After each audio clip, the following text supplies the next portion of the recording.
नमस्कार मित्रों। विज्ञान भैरव तंत्र पार्ट 5 और आज हम हैं 131वें दिन में। पेज नंबर 15 है। तो भगवान कहते हैं कि लेकिन यह बात सोचने जैसी है। सभी धर्म यह क्यों कहते हैं कि जब तुम सत्य का साक्षात्कार करते हो तो व्यक्तित्व, स्व, अहंकार मिट जाता है।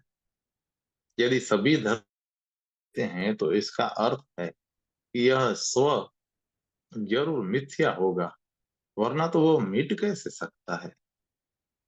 यह विरोधाभासी लग सकता है लेकिन है ऐसा ही। जो नहीं है केवल वही मिट सकता है। जो है वह तो अस्तित्व में रहेगा ही, वह मिटेगा नहीं।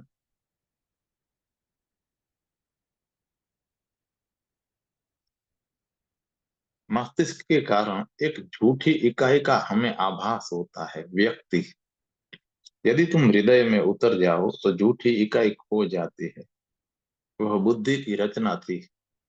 हृदय में तो बस ब्रह्मांड रह जाता है, व्यक्ति नहीं। पूर्ण रह जाता है, अंश नहीं।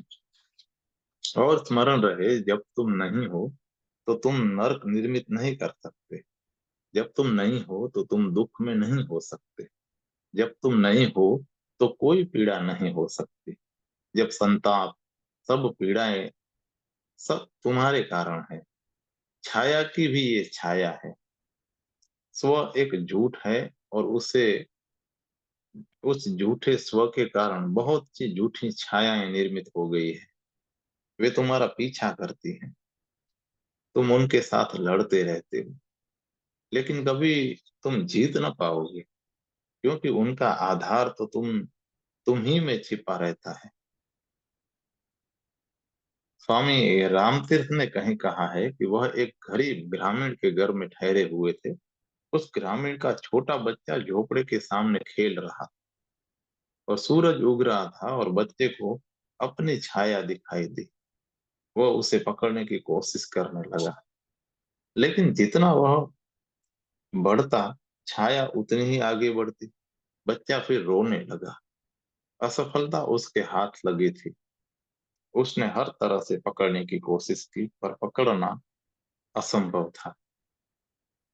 छाया को पकड़ना असंभव है, इसलिए नहीं कि छाया को पकड़ना बड़ा कठिन है। यह असंभव इसलिए है क्योंकि बच्चा उसे पकड़ने के लिए दौड़ रहा था। जब वह दौड़ रहा था तो छाया भी दौड़ रही थी। तुम छाया को नहीं पकड़ सकते, क्योंकि छाया में कोई सार नहीं है, और सार को ही पकड़ा जा सकता है। रामतीर्थ वहां बैठे हुए थे। वह हंस रहे थे और बच्चा रो रहा था, और माँ हैरान थी कि करे क्या, बच्चे को कैसे सांत्वना दे। तो उसने रामतीर्थ से पूछा कि स्वामी जी, क्या आप कुछ मदद कर सकते हैं। रामतीर्थ बच्चे के पास गए, बच्चे का हाथ पकड़ा और उसके सिर पे रख दिया। छाया पकड़ी गई। अब जब बच्चे ने अपने ही सिर पर हाथ रख दिया तो छाया पकड़ में आ गई और बच्चा हंसने लगा। अब वह देख सकता था कि उसने उसके हाथ ने छाया को पकड़ लिया है। तुम छाया को तो नहीं पकड़ सकते, पर स्वयं को जरूर पकड़ सकते हो। और जिस क्षण तुम स्वयं को पकड़ लेते हो, छाया पकड़ में आ जाती है। अब पीड़ा जो है वो अहंकार की छाया है।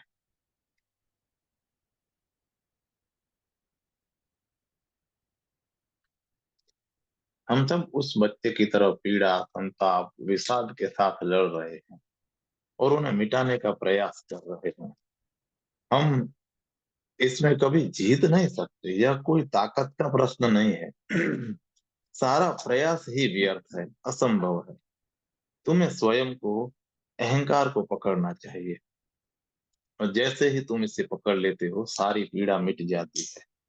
वह बस छाया थी। ऐसे लोग हैं जो स्वयं से लड़ने लगते हैं।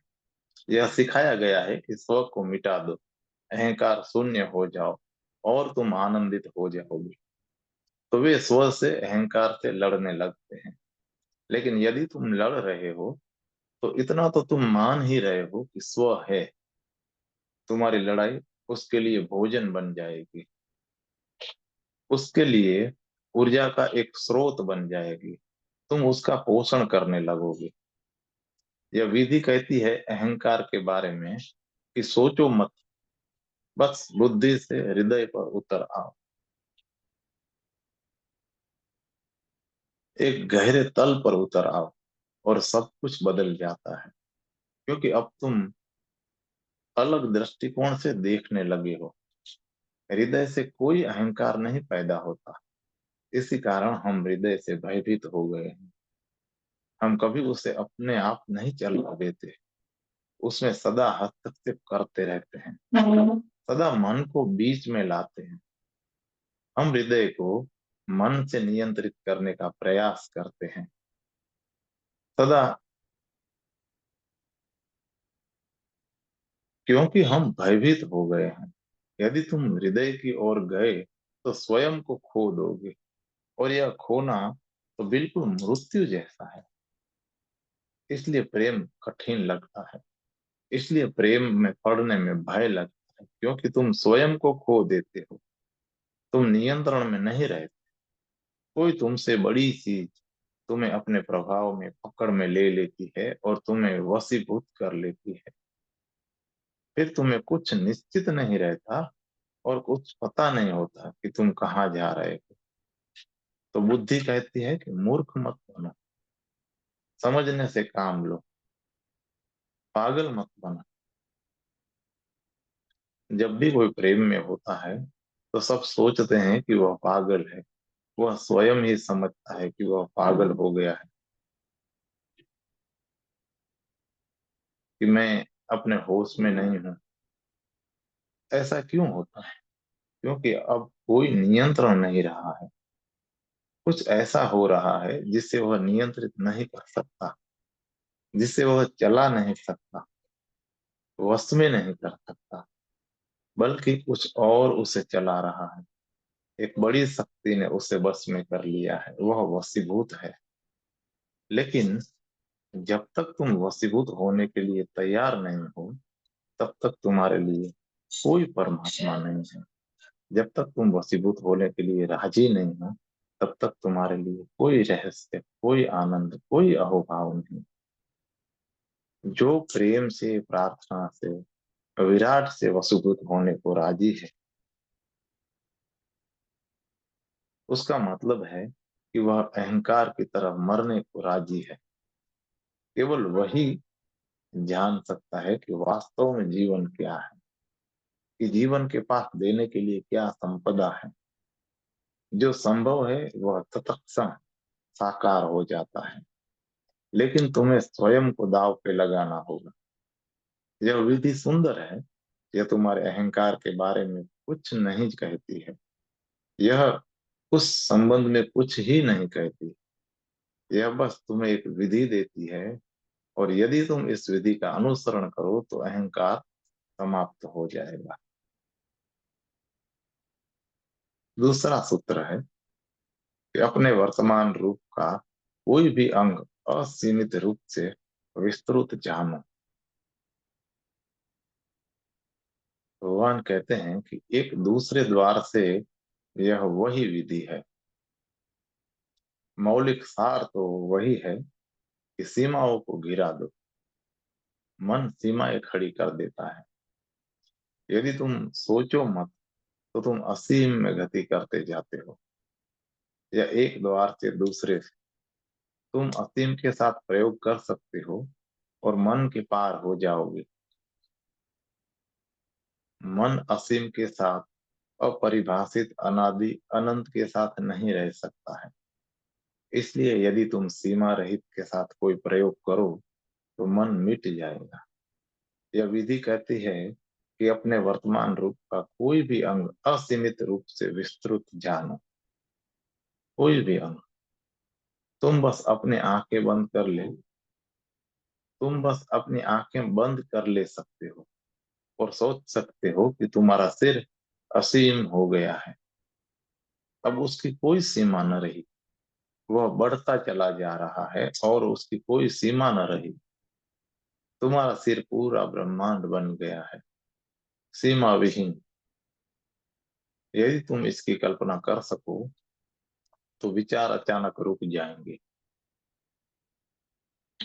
यदि तुम अपने सिर की असीम रूप से कल्पना कर सको तो विचार रहेंगे नहीं। विचार केवल एक बहुत संकीर्ण मन में ही हो सकते हैं। मन जितना संकीर्ण हो उतना ही विचार करने के लिए बेहतर है। जितना ही विशाल मन हो उतने ही कम विचार होते हैं। जब मन पूर्ण आकाश बन जाता है तो विचार बिल्कुल नहीं रहते। बुद्ध अपने बोधि वृक्ष के नीचे बैठे हुए। क्या तुम कल्पना कर सकते हो कि वे क्या सोच रहे हैं? वे कुछ भी नहीं सोच रहे हैं। उनका सिर पूरा ब्रह्मांड है। वे विस्तृत हो गए हैं। अनंत रूप से विस्तृत हो गए हैं। यह विधि उन्हीं के लिए अच्छी है जो कल्पना कर सकते हैं। सबके लिए यह ठीक नहीं रहेगी। जो कल्पना कर सकते हैं और जिनकी कल्पना इतनी वास्तविक हो जाती है कि यह भी नहीं कह सकते हैं कि यह कल्पना है या वास्तविक, उनके लिए यह विधि बहुत उपयोगी होगी। वरना यह विधि उपयोगी नहीं है। लेकिन डरो मत, क्योंकि कम से कम 30% लोग इस तरह की कल्पना करने में सक्षम है। ऐसे लोग बहुत शक्तिशाली होते हैं। यदि तुम्हारा मन बहुत शिक्षित नहीं है तो तुम्हारे लिए कल्पना करना बहुत सरल होगा। यदि मन शिक्षित है तो सृजनात्मकता खो जाती है। तब तुम्हारा मन बस एक तिजोरी, एक बैंक बन जाता है। और पूरी शिक्षा व्यवस्था एक बैंकिंग व्यवस्था है। वे तुम में चीजें डालते जाते हैं, ठूंसते जाते हैं। उन्हें जो भी तुम में ठूंसने जैसा लगता है ठूंस देते हैं। वे तुम्हारे मन का उपयोग एक स्टोर की तरह करते हैं। फिर तुम कल्पना कर ही नहीं सकते। फिर तुम जो भी करते हो वह बस उसकी पुनरावृत्ति होती है जो तुम्हें सिखाया गया है। तो जो लोग अशिक्षित हैं वे इस विधि का बड़ी सरलता से उपयोग कर सकते हैं। और जो लोग यूनिवर्सिटी के बिना विकृत हुए वापस आ गए हैं वे भी इसे कर सकते हैं। जो वास्तव में अभी भी जीवित हैं, इतनी शिक्षा के बाद भी जीवित हैं, वे इसे कर सकते हैं। स्त्रियां इसे पुरुषों की अपेक्षा ज्यादा सरलता से कर सकती हैं। जो लोग भी कल्पनाशील हैं, स्वप्न दृष्टा हैं, वे लोग इसे बहुत आसानी से कर सकते हैं। लेकिन यह कैसे पता चले कि तुम इसे कर सकोगे या नहीं? तो इसमें प्रवेश करने से पहले तुम एक छोटा सा प्रयोग कर सकते हो। अपने दोनों हाथों को एक दूसरों में फंसा लो और आंखें बंद कर लो। किसी भी समय 5 मिनट के लिए कुर्सी पर आराम से बैठ जाओ। दोनों हाथों को आपस में फंसा लो और कल्पना करो कि हाथ इतने जुड़ गए हैं कि तुम कोशिश भी करो तो उन्हें खोल नहीं सकते। यह बड़ी बेतुकी बात लगेगी क्योंकि वे जुड़े हुए तो हैं नहीं, लेकिन तुम सोचते रहो कि वे जुड़े हुए हैं। 5 मिनट तक ऐसे सोचते रहो और फिर 3 बार अपने मन से कहो कि अब मैं अपने हाथ खोलने की कोशिश करूंगा, लेकिन मैं जानता हूं कि यह असंभव है। ये जुड़ गए हैं और मैं इसे खोल नहीं सकता। फिर उन्हें खोलने की कोशिश करो। तुम में से 30% लोग हाथ नहीं खोल पाएंगे। वे सच में जुड़ जाएंगे। और जितनी तुम खोलने की कोशिश करोगे उतना ही तुम्हें लगेगा कि यह असंभव है। तुम्हें पसीना आने लगेगा फिर भी अपने हाथ नहीं खोल पाओगे। तो फिर यह विधि तुम्हारे लिए है। तब तुम इस विधि का उपयोग कर सकते हो। यदि तुम आसानी से अपने हाथ खोल सको और कुछ भी ना हो तो यह विधि तुम्हारे लिए नहीं है। तुम इसे न कर पाओगे। लेकिन यह तुम्हारे हाथ लेकिन अगर तुम्हारे हाथ न खुले हो तो डरो मत, पर ज्यादा प्रयास मत करो। क्योंकि जितना ही तुम प्रयास करोगे उतना ही कठिन होता जाएगा। बस फिर से अपनी आंख बंद कर लो और सोचो कि तुम्हारे हाथ अब खुल गए हैं। तुम फिर से सोचने के लिए तुम्हें फिर से सोचने के लिए 5 मिनट लगेंगे। अब तुम हाथों को खोलोगे तो वे खुल जाएंगे, और वे एकदम से खुल जाएंगे। जैसे तुम्हें उन्हें कल्पना करना बंद कर दिया, वैसे जैसे तुमने उन्हें कल्पना द्वारा बंद किया था वैसे ही उसे खोलो। और यदि यह संभव है कि तुम्हारे हाथ बस कल्पना द्वारा जुड़ जाते हैं, तो तुम उन्हें खोल नहीं सकते हो। यह विधि तुम पर चमत्कारिक रूप से कार्य करेगी। और इन 112 विधियों में कई विधियां हैं जो कल्पना पर कार्य करती हैं। उन सभी विधियों के लिए यह हाथ बांधने वाली विधि उन सभी विधियों से अच्छी रहेगी। बस इतना याद रखो, पहले प्रयोग करके देख लो कि यह विधि तुम्हारे लिए है या नहीं। अपने वर्तमान रूप का कोई भी अंग असीमित रूप से विस्तृत जानो। भगवान कहते हैं कि कोई भी अंग, तुम पूरे शरीर की कल्पना भी कर सकते हो, लेकिन आंखें बंद कर लो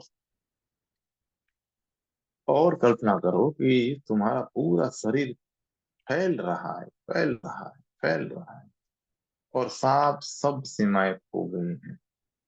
शरीर असीमित हो गया तो क्या होगा? क्या होगा कि तुम कल्पना भी नहीं कर सकते।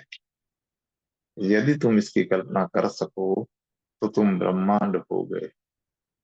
असीमित का यही अर्थ है। तो जो कुछ भी तुम्हारे अहंकार के साथ जुड़ा है खो जाएगा। तुम्हारा नाम, तुम्हारा परिचय सब खो जाएगा। तुम्हारी अमीरी, तुम्हारी गरीबी, तुम्हारा स्वास्थ्य, बीमारी, तुम्हारे दुख सब खो जाएंगे, क्योंकि वे तुम्हारे सीमित शरीर के अंग हैं। असीमित शरीर के साथ वे नहीं रह सकते। और एक बार तुम्हें यह पता लग जाए तो अपने सीमित शरीर में लौट आओ। लेकिन अब तुम हंस सकते हो, और सीमित में भी तुम अपने और सीमित में भी तुम असीमित का स्वाद ले सकते हो। तब तुम इस झलक को साथ लिए चल सकते हो। इसे अनुभव करके देखो। और अच्छा होगा कि पहले तुम सिर से शुरू करके देखो, क्योंकि वही सब बीमारियों की जड़ है। अपनी आंखें बंद कर लो, जमीन पर लेट जाओ या किसी कुर्सी पर आराम से बैठ जाओ, और सिर के भीतर देखो। सिर की दीवारों को फैलते, विस्तृत होते अनुभव करो।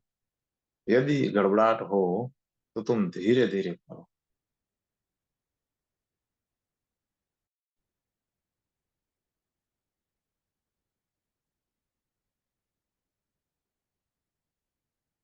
यदि गड़बड़ाहट हो तो धीरे धीरे करो।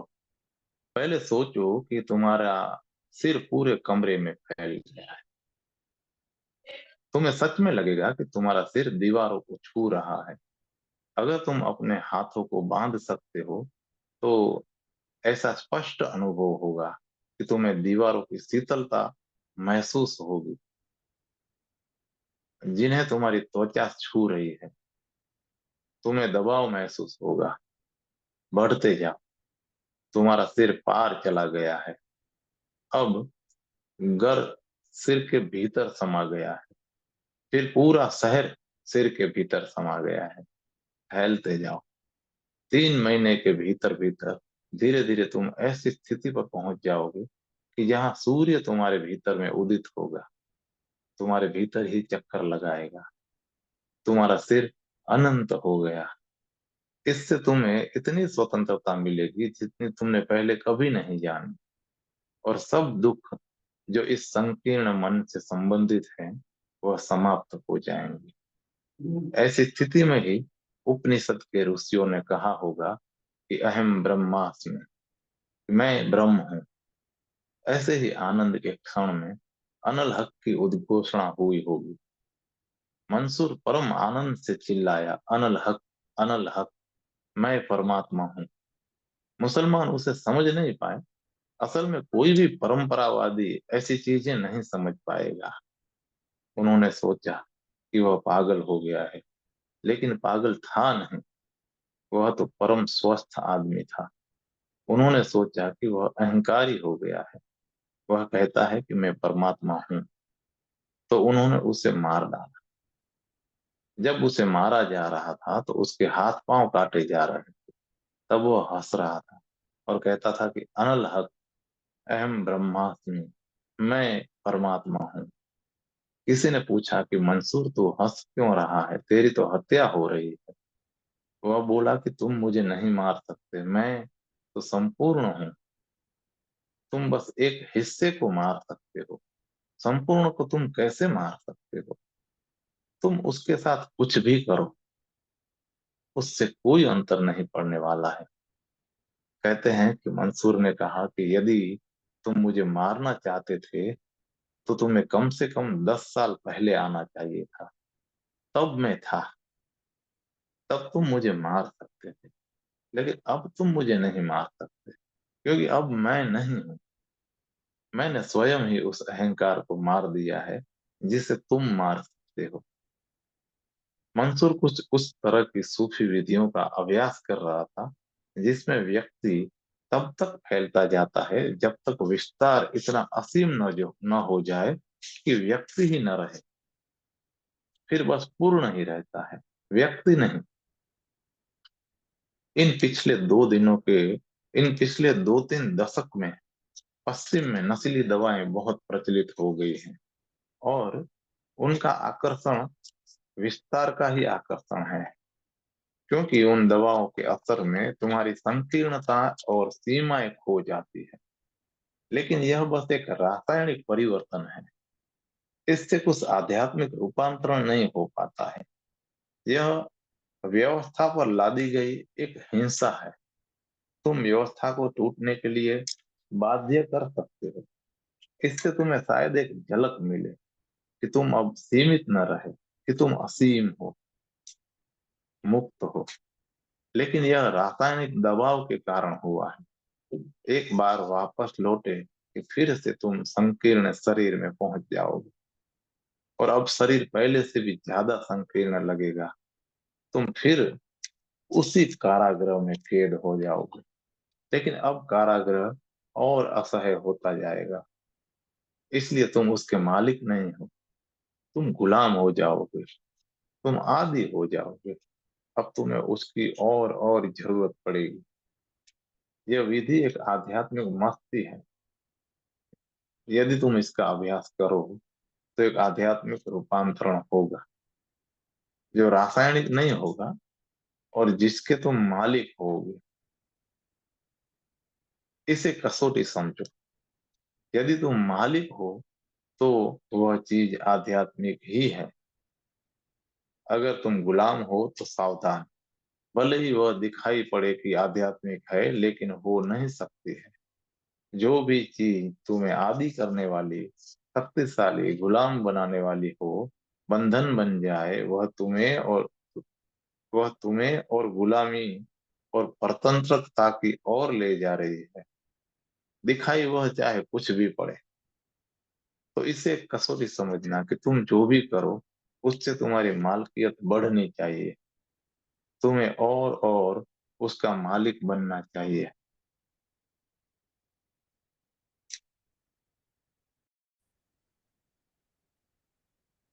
तो इसे कसौटी समझना कि तुम जो भी करो उससे तुम्हारी मालकियत बढ़नी चाहिए, तुम्हें और उसका मालिक बनना चाहिए।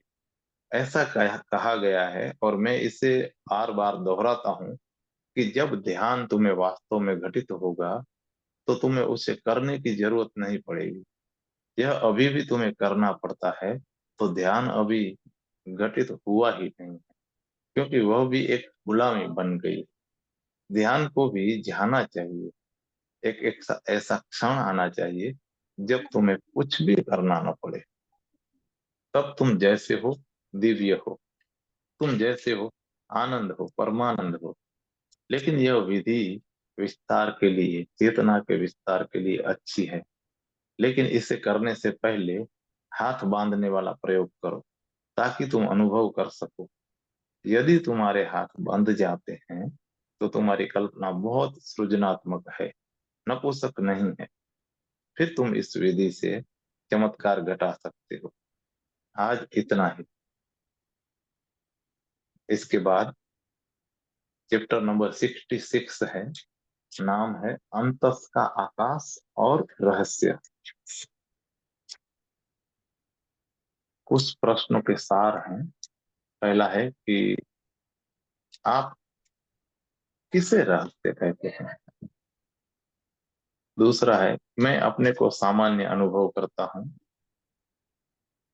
और कोई रूपांतरण नहीं देख सकता, नहीं देखता। तीसरा है, क्या अच्छे और बुरे जैसा कुछ है। चौथा है, क्या कल्पना का उपयोग असीम के अनुभव के लिए किया जा सकता है।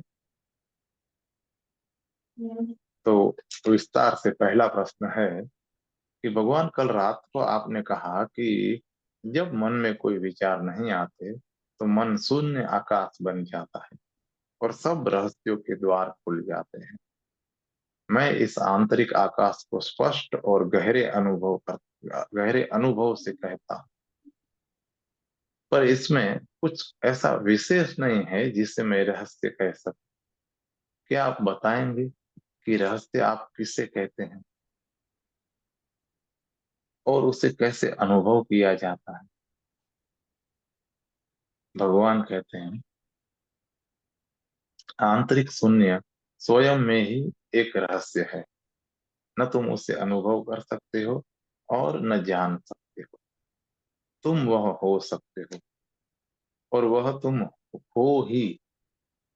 जब आंतरिक शून्यता होती है तो तुम नहीं होते। तुम उसे देख नहीं सकते। यदि तुम उसे देख सको तो आंतरिक शून्य अभी पैदा ही नहीं हुआ। कौन उसे देखेगा। यदि तुम उसे देख सकते हो तो तुम उससे भिन्न हो, इसलिए वह आंतरिक नहीं हुआ, वह बाह्य हुआ। वह तुमसे बाहर है। अंत अभी शून्य नहीं हुआ, भरा ही हुआ है। दृष्टा या साक्षी बनकर अहंकार बड़े सूक्ष्म रूप में वहां बैठा है। अंत अभी शून्य नहीं हुआ है, क्योंकि जब अंत शून्य हो जाता है तब तुम नहीं रहते हो।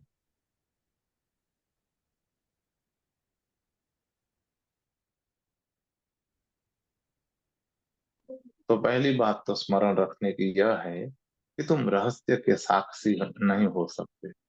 तुम खुद रहस्य हो सकते हो। तुम उसे देख नहीं पाओगे क्योंकि तुम उससे अलग नहीं हो सकते, क्योंकि द्वैत हो ही नहीं सकता। पहली बात, जब अंतस वास्तव में शून्य होता है तो तुम नहीं होते, क्योंकि तुम्ही से तो अंतस भरा हुआ है। तुम्हारे ही कारण वह शून्य नहीं है। तुम्हारे ही कारण सब भरा हुआ है। जब तुम मिटते हो, विदा हो जाते हो, तभी अंतस शून्य हो जाता है। तो तुम रहस्य के साक्षी नहीं हो सकते। जब तक तुम हो, रहस्य प्रकट नहीं हो सकता है। जब तुम नहीं हो, रहस्य प्रकट होगा। तो जब तुम कहते हो कि तुम आंतरिक शून्य को अनुभव कर रहे हो, तो इसका अर्थ हुआ कि तुम शून्य नहीं हो। शून्य तुम्हें चारों ओर घटित हो रहा है, लेकिन तुम शून्य नहीं हो। तो असल में यह शून्य केवल शून्य का विचार है। तभी तो तुम कह सकते हो कि अब तुम्हारा अंतराकाश शून्य हो गया है। यह एक विचार मात्र है। यह शून्य वास्तविक नहीं है, मन का ही एक खेल है। जब दृष्टा है तो दृश्य भी होना चाहिए। तुम शून्य को भी एक वस्तु, एक विचार बना ले सकते हो। ऐसा कहा जाता है कि एक बार बोपोजू इसी तरह शून्य हो गया। इसी तरह की शून्यता उसे घटित हुई। वह अपने गुरु के पास गया और बोला कि अब कुछ भी नहीं बचा, मैं तो शून्य हो गया हूं। गुरु ने कहा, बाहर जाओ और इस शून्य को भी फेंक कर आओ। यह शून्य भी कुछ कुछ तो है ही, इसे क्यों ढो रहे हो। यदि तुम सच में शून्य हो गए हो तो फिर कहेगा कौन, फिर कौन उसे ढोएगा, कौन उसकी उपलब्धि को महसूस करेगा। गुरु ने बोकुचू से कहा कि तुमने अच्छा किया कि तुम शून्य हो गए। अब जाओ और उस शून्य को भी फेंक कर आओ। तुम शून्य से भी भर सकते हो, और यही समस्या है। और यदि तुम शून्य से भरे हुए हो तो तुम शून्य हो नहीं। दूसरी बात, रहस्य का मेरा अर्थ क्या है? जो तुम समझते हो मेरा अर्थ वह नहीं है, क्योंकि तुम सोचते हो कि रहस्य बड़ा आश्चर्यजनक, चौंका देने वाला, हतप्रद कर देने वाला होगा, कि तुम्हारे पांवों के नीचे से जमीन खिसक जाएगी। वह बात नहीं है। रहस्य तो शुद्ध अस्तित्व है, जिसमें न कुछ आश्चर्यजनक है न कुछ चौंकाने वाला है। न तो तुम ठगे से रह जाओगे और न चौंकोगे और न हैरान होगे। रहस्य वास्तव में बिल्कुल रहस्यमय नहीं है। यह साधारण सा अस्तित्व, इसे बिना कोई समस्या खड़ी खड़ी ऐसे का ऐसा स्वीकार करो।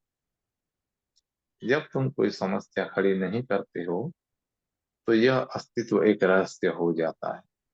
जब तुम समस्या खड़ी करते हो तो रहस्य को नष्ट कर देते हो। जब तुम किसी समाधान, किसी उत्तर की तलाश में हो, फिर वही मन चलता रहता है। जब तुम मुझे रहस्य की बात करते हो, सुनते हो, तो सोचते हो कि वह कोई बड़ी विशेष चीज होगी। इस अस्तित्व में कुछ भी विशेष नहीं है। केवल अहंकार के लिए ही विशेष शब्द का अस्तित्व है। कहा जाता है कि जब लिंची को ज्ञान हुआ तो वह हंसा, क्योंकि वह हंसा। उसके शिष्यों ने पूछा कि आप हंस क्यों रहे हैं?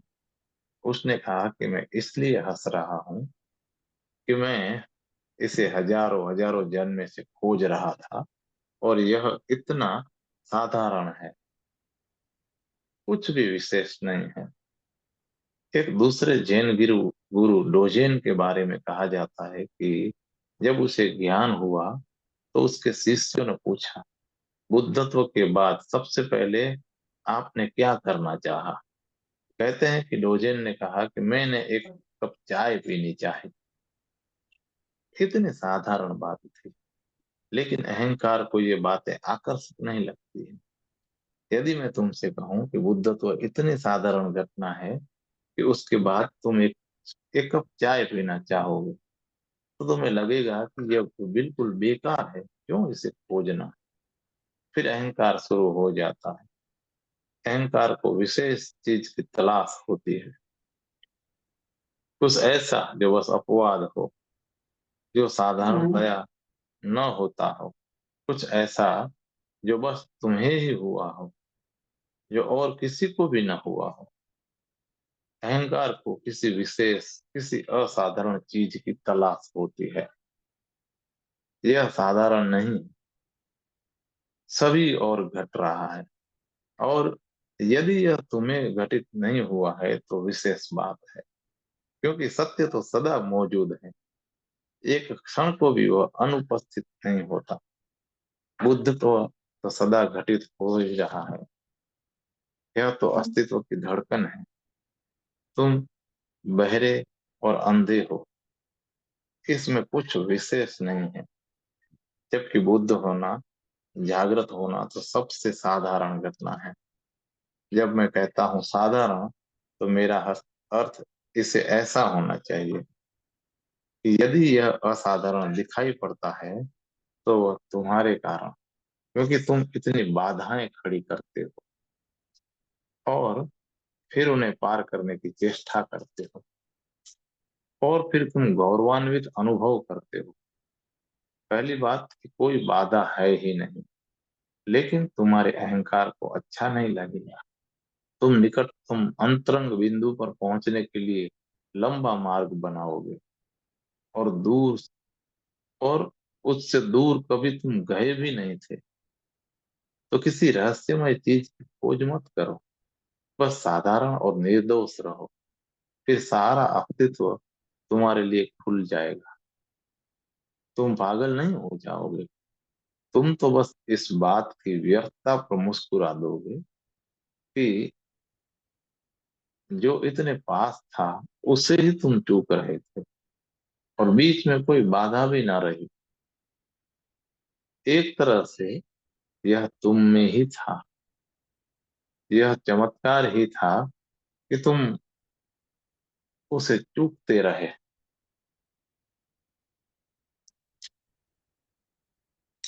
यदि शून्य सच्चा है तो पूरी वास्तविकता जो है तुम्हारे सामने प्रकट हो जाएगी।